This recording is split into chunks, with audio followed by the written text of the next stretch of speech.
ഒരിടവേളയ്ക്ക് ശേഷം ഇറാൻ വീണ്ടും ശ്രദ്ധയാകർഷിക്കുകയാണ്.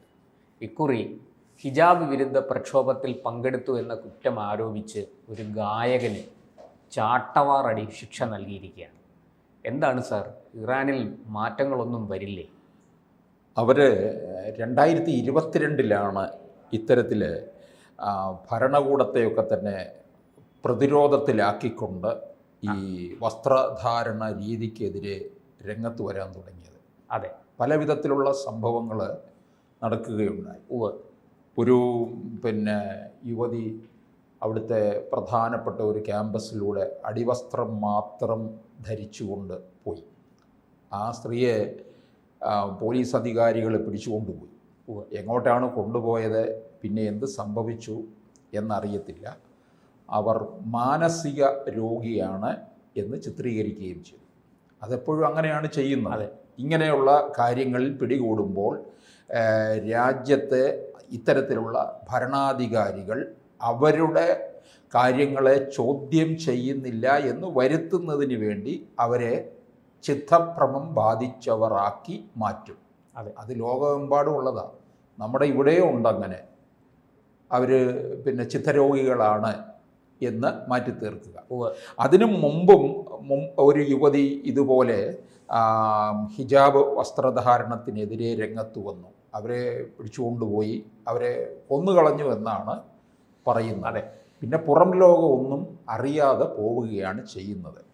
ഇത് അപ്പോൾ ചോദിക്കും, 2022 തുടങ്ങിയിട്ട് ഇപ്പോഴും ഇത് നടക്കുന്നതേ ഉള്ളൂ എന്ന്. ഇത് വളരെ ക്രമേണ മാത്രമേ ഇത്തരത്തിലുള്ള ഒരു വിപ്ലവത്തിലൂടെ ഇത് സഫലമാകാൻ പോകുന്നുള്ളൂ എന്നാണ്. ജനകീയ പ്രക്ഷോഭത്തിലൂടെയാണ്. അതെ. പിന്നെ അതുപോലെ ഇതിനു മുമ്പ് ഇടയ്ക്കൊരു പാട്ടൊക്കെ ഈ ഹിജാബ് ധരിക്കാതെ പാട്ടൊക്കെ പാടിയതും ഒക്കെ വൈറലായി. ഇറാൻ്റെ ഇസ്ലാമിക ഭരണം അവസാനിപ്പിക്കണമെന്നാണ് ഇപ്പോൾ വന്നിരിക്കുന്ന പാട്ടിലൂടെയൊക്കെ ആവശ്യം. ഇസ്ലാമിക ഭരണമെന്ന്.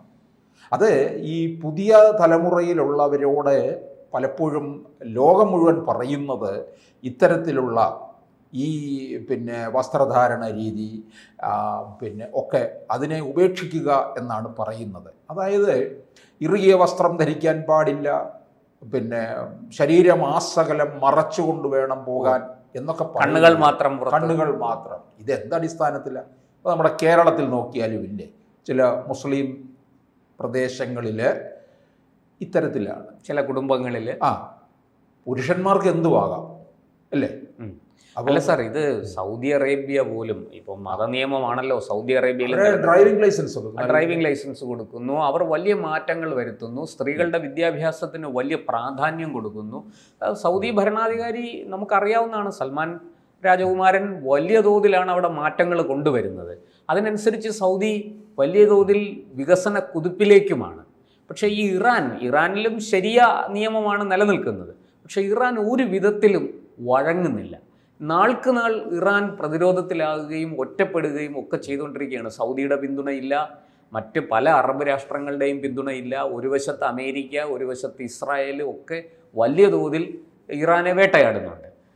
ഇപ്പുറത്ത് ഇന്ത്യയാണ് കുറച്ചൊക്കെ ഒരു സമാധാനത്തിൽ അവരോട് പോകുന്നത്. പക്ഷേ ഇറാനിലെ ഭരണാധികാരികൾക്ക് ഇനി എന്നാണ് കണ്ണു തുറക്കുക? ഈ പണ്ട് സൗദി അറേബ്യയിൽ ഇവിടുന്നൊക്കെ ധാരാളം ആൾക്കാർ ജോലി കിട്ടി പോകും. അന്ന് കുടുംബത്തെ ഒന്നും കൊണ്ടുപോകത്തില്ല, പറ്റത്തില്ല. അവിടുത്തെ സാഹചര്യം അനുസരിച്ച് ഇവിടുത്തെ സ്ത്രീകൾ പോയാൽ ജീവിക്കാൻ പറ്റത്തില്ല. സൗദിയാണോ? അപ്പം നിങ്ങൾ നിങ്ങളുടെ ഭാര്യയെ അങ്ങോട്ടേക്ക് കൊണ്ടുപോകുന്നില്ല എന്നുറപ്പാണ്. കാരണം അത് ആര് എന്നാലും ഏത് മതസ്ഥരിൽപ്പെട്ടവരായാലും ഈ പറഞ്ഞ തരത്തിൽ പർദ്ദ ധരിക്കുക, പുറം ലോകത്തേക്ക് ഇറങ്ങാൻ പാടില്ല. പിന്നെന്തിനാ പോകുന്നത് അങ്ങോട്ട്? അപ്പോൾ അവിടെ പോലും മാറ്റങ്ങൾ വന്നു തുടങ്ങി, വളരെ വേഗത്തിൽ വന്നുകൊണ്ടിരിക്കുന്നു. അവർക്ക് ഡ്രൈവിംഗ് ലൈസൻസ് വരെ കൊടുത്തു. അവർ സ്ത്രീകൾ ഡ്രൈവ് ചെയ്യുകയോ ഒക്കെ ചെയ്യുന്നുണ്ട്. പക്ഷേ ഇറാനിലാണ് ഇപ്പോൾ വളരെ തീവ്രമായിട്ട് നിൽക്കുന്നത്. ഈ ഇസ്രായേൽ ഗാസ യുദ്ധസമയത്ത് ഓർക്കുന്നുണ്ടോ? അതായത് ഇറാനും ഒക്കെ ഇസ്രായേലിനെതിരെ പൊരുതി നിന്ന സമയത്ത് ഇറാനിലെ സ്ത്രീജനങ്ങളോടായിട്ട് ഇസ്രായേലിൽ നിന്ന് നെതന്യാഹു അവരെ അഡ്രസ്സ് ചെയ്യുന്നുണ്ട്. അതായത് നിങ്ങൾക്ക് സ്വതന്ത്രരാകണമെന്നുണ്ടെങ്കിൽ നിങ്ങൾ പിന്നെ അവിടുത്തെ ഭരണാധികാരികളെ എതിർക്കുക എന്നാണ് പറയുന്നത്. കാരണം സ്വതന്ത്രരാകുക എന്ന് പറഞ്ഞു കഴിഞ്ഞാൽ ഇസ്രായേലിൻ്റെ കൂടെ അങ്ങ് ചേരാനൊന്നുമല്ല പറയുന്നത്. അവർക്ക് വസ്ത്ര സ്വാതന്ത്ര്യം, ആഹാര സ്വാതന്ത്ര്യം, വിദ്യാഭ്യാസം, ഭക്ഷണ സ്വാതന്ത്ര്യം, ഇതിലെല്ലാം തന്നെ എടുത്തു പറഞ്ഞുകൊണ്ടാണ്. എന്ന് വെച്ചാൽ ഇത്തരത്തിലുള്ള ഭരണാധികാരികളെ എതിർക്കുക എന്നാണ്. ആ സമയത്താണ് ഈ ഒരു യുവതി ക്യാമ്പസിനകത്തൂടെ അടിവസ്ത്രം മാത്രം ധരിച്ച് പോവുകയും അവരെ അജ്ഞാത കേന്ദ്രത്തിലേക്ക് പിന്നെ പിടികൂടി കൊണ്ടുപോവുകയും ചെയ്തു. ലോകം മുഴുവനും അത് വ്യാപിച്ചതാണ്.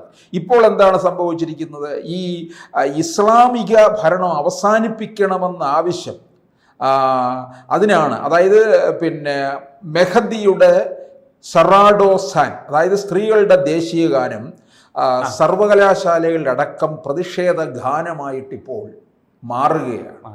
കാരണം ഇത്തരത്തിലുള്ള വസ്ത്രധാരണ രീതി എന്നൊക്കെ പറയുന്നത് ഇപ്പം ലോകം എന്ന് പറയുന്നത് മാറിപ്പോയില്ലേ? ഇത്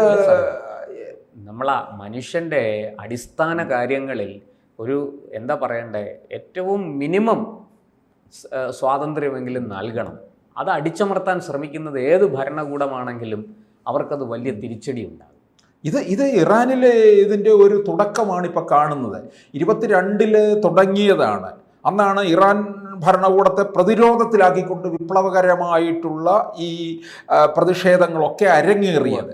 അപ്പോൾ ഇറാനിലെ സ്ത്രീകൾക്ക് മെഹദി യാരാഹി നൽകുന്ന പിന്തുണയ്ക്കുള്ള പ്രതികാരമായിട്ടാണ് ഇപ്പോൾ ഇദ്ദേഹത്തിന് ഇറാനി ഗായകൻ 74 ചാട്ടവാറടി നൽകിയിരിക്കുകയാണ്. അതായത് അദ്ദേഹം പറയുന്നത്, ഞാൻ എന്തായാലും ഈ പിന്നെ ശിക്ഷയെക്കുറിച്ചുള്ള കാര്യങ്ങൾ പുറം ലോകവുമായിട്ട് പങ്കുവയ്ക്കും, സ്ത്രീ സ്വാതന്ത്ര്യത്തിന് വേണ്ടി പൊരുതും എന്നുകൂടിയാണ് പറയുന്നത്. ഈ 74 ചാട്ടവാറടി, ഇത്തരത്തിലുള്ള ശിക്ഷാരീതികൾ എന്നൊക്കെ പറയുന്നത് വളരെ പ്രാകൃതമായ രീതിയാണ്.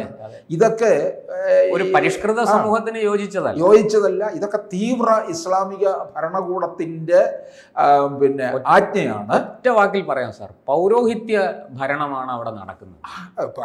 ഇറാനിൽ പിന്നെ അങ്ങനെയാണല്ലോ ഉള്ളത്. ഈ യുദ്ധസമയത്തൊക്കെ നമ്മൾ കണ്ടതാണ് ഇറാന്റെ ഒരു വ്യക്തമായ ചിത്രം എന്ന് പറയുന്നത്. ഇറാനൊക്കെ വലിയ സംസ്കാരമുള്ള ഒരിടമൊക്കെ ആയിരുന്നു. പക്ഷേ അവരിപ്പോൾ ഇത്തരത്തിലുള്ള തീവ്രമായ ഇസ്ലാമിക ചിന്തകളിലേക്ക് പോകുന്നു എന്നുള്ളതാണ്. ഇത് പിന്നെ അവിടെ മാത്രം ഇതിനകത്ത് നമുക്ക് വേറൊരു കാര്യം പറയേണ്ടത്, ഈ പുതിയ തലമുറ വന്നിട്ട് അവർക്ക് ഇപ്പം നമുക്കറിയാം, ഇന്ത്യയിലുള്ള പുതിയ തലമുറയൊക്കെ തന്നെ അവർ ലോകം മുഴുവൻ പോവുകയാണ് പഠിക്കാനും കച്ചവടത്തിനും. ഇന്ത്യയിലെ സ്ഥിതി മോശമാണെന്നൊന്നുമല്ല, എല്ലായിടവും ലോകം കാണണം, ലോകം അറിയണം. അതിനുവേണ്ടി അവർ വിദ്യാഭ്യാസത്തിന് പോകുന്നു, തൊഴിൽ തേടി പോകുന്നു, കച്ചവട ആവശ്യങ്ങൾക്ക് വേണ്ടി പോകുന്നു. അങ്ങനെ ഈ നമ്മൾ വിനോദസഞ്ചാരത്തിന് വേണ്ടിയും പോകുന്നു. അത് വലിയ രീതിയിൽ അങ്ങ് വികസിച്ചിട്ടില്ലേ? നമ്മൾ ഒരു കാലത്ത് പറയത്തില്ലേ, ലോകമേ തറവാട്. അതാണ് ഇപ്പോൾ നമ്മൾ കണ്ടുകൊണ്ടിരിക്കുന്നത്. അത് ഇന്ന് ലോകത്ത് എവിടെ വേണമെങ്കിലും പോകുന്നത് അപ്രാപ്യമായിട്ടുള്ള ഒരു കാര്യമല്ല. അത് സാധിക്കും എന്നുള്ളതാണ്. അതിനുള്ള സംവിധാനങ്ങളുണ്ട്, യാത്രാ സംവിധാനങ്ങളും ഏത് തരത്തിൽ പോകണമെന്നുള്ളതിലും ഒക്കെ തന്നെ ഒരു സുതാര്യതയും ഉണ്ടെന്നുള്ളതാണ്. അതിൻ്റെതായ ചില നിയമാവലി അനുസരിച്ച് മുമ്പോട്ട് പോകണം എന്ന് മാത്രമേ ഉള്ളൂ. അപ്പം അങ്ങനെ പോകുന്നു. അപ്പം ഈ ഇറാനിലെ ഈ യുവതയൊക്കെ അവിടെ തന്നെ ഈ ഇസ്ലാമിക മതപണ്ഡിതന്മാരുടെ, തീവ്ര മതപണ്ഡിതന്മാരുടെ ഇത്തരത്തിലുള്ള ശാസനകൾക്ക് വിധേയരായിട്ട് കഴിയേണ്ടി വരിക എന്ന് പറയുന്നത് അവിടുത്തെ പൊതുജനതയുടെ വിദ്യാഭ്യാസത്തെ തന്നെ ഇല്ലാതാക്കുന്ന തരത്തിലാണ്. അവരുടെ വിദ്യാഭ്യാസ രീതിയെ തല്ലിക്കൊഴിക്കുന്ന രീതിയാണ്. വളർച്ച സമ്പൂർണ്ണമായിട്ടും ഇല്ലാതാക്കുന്ന ഒരു സാഹചര്യമാണ്. ഇത് തന്നെയാണ് ഈ ലോകത്തുള്ള തീവ്ര ഇസ്ലാമിക ഇടങ്ങളൊക്കെ കണ്ടുപിടിക്കുന്നത്. ഒരുതരം താലിബാനിസമാണ്. ഈ 2047 കൂടി ലോകം മുഴുവൻ അങ്ങ് ഇസ്ലാമിക ആക്കി മാറ്റാനായിട്ടുള്ള ശ്രമമാണല്ലോ നടക്കുന്നത്. അതിൻ്റെ ഭാഗമായിട്ടാണ് ഇത്തരത്തിലുള്ളത്. ഇപ്പോൾ കേരളത്തിൽ പോലും ചില പ്രത്യേക ഏരിയകളിൽ ചില പ്രത്യേക പോക്കറ്റുണ്ട് ഇത്തരത്തിലുള്ള ഈ ഹിജാബ് വസ്ത്രധാരണവും പിന്നെ സ്വാതന്ത്ര്യത്തെ ഹനിക്കുന്ന തരത്തിൽ. മാത്രമല്ല സാർ, അവർക്ക് പാട്ട് ഹറാമാണ്. പാട്ട് കേൾക്കുന്നതും പാട്ട് പാടുന്നതും വലിയ കുറ്റമാണ്. ഇറാനിൽ എന്ന് പറഞ്ഞാൽ ഈ സിനിമയ്ക്ക് പോലും വലിയ നിയന്ത്രണമുള്ളതാണ്. വലിയ നല്ല വേൾഡ് ക്ലാസിക് സിനിമകൾ ഉണ്ടായിട്ടുള്ള ഒരു രാജ്യം കൂടി. അപ്പോൾ അവിടുത്തെ ഒരു സിനിമ പുറം ലോകം കാണുന്നത് തന്നെ അവിടുത്തെ ഭരണാധികാരികൾ അവിടെ 7 സ്ക്രീനിങ് കഴിഞ്ഞിട്ടാണ്, സെൻസറിങ് കഴിഞ്ഞിട്ടാണ് പുറം ലോകത്തിലേക്ക് വരെ എത്തുന്നത്. പക്ഷേ എന്തായാലും ഇതിനൊക്കെ ഒരു മാറ്റം ഉണ്ടാകുകയാണ്. അതിൻ്റെ തുടക്കമാണ് 2022 തുടങ്ങി ഇപ്പോൾ ഇവിടെ ഈ ഗായകൻ ഏറ്റുവാങ്ങിയ 74 ചാട്ടവാറടിയും.